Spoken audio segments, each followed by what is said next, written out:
Два брата. Коми народные сказки. Перевод с Коми Анны Худолей. Литературное изложение на русском Павла Черкашина. Эти самобытные сказки народа Коми адресованы детям. Их особенность в том, что они записаны и переведены на русский язык за Уралом, в Сибири. Как вы знаете, комизыряне на протяжении нескольких столетий переселялись в Сибирь, унося с собой сказки, предания, легенды, песни. Благодаря Анне Худолей и Павлу Черкашину сказки вновь вернулись на родину.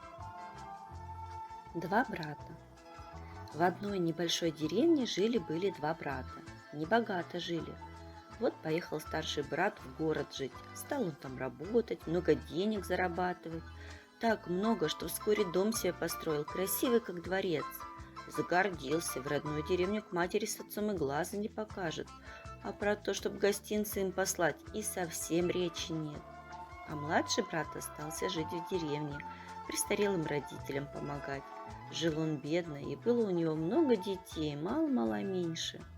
Пролились дождями, просыпались снегами, прожурчали талыми ручьями, пролетели годы.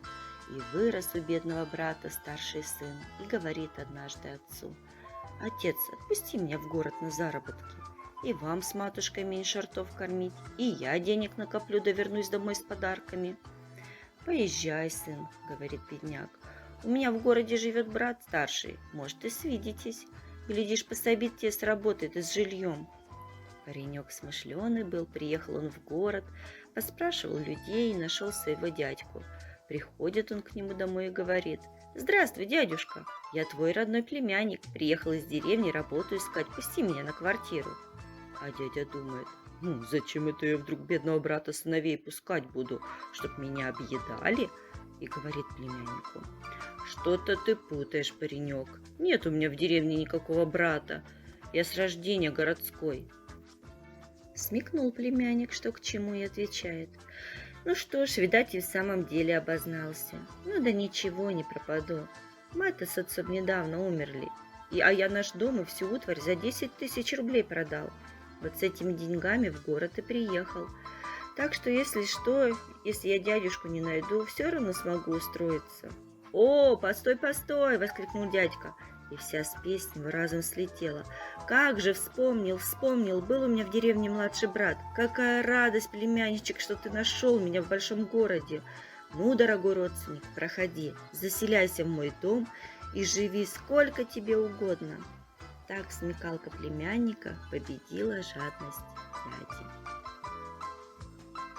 Книга ждет своих читателей в Центральной детской библиотеке «Алый парус» в зале мечтателей.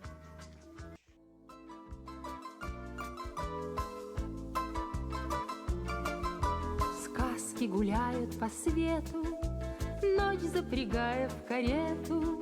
Сказки живут на полянах, бродят на зорьке в туманах. А принц Белоснежку полюбит, а жадность Кощея погубит. Пусть зло на проделке хитро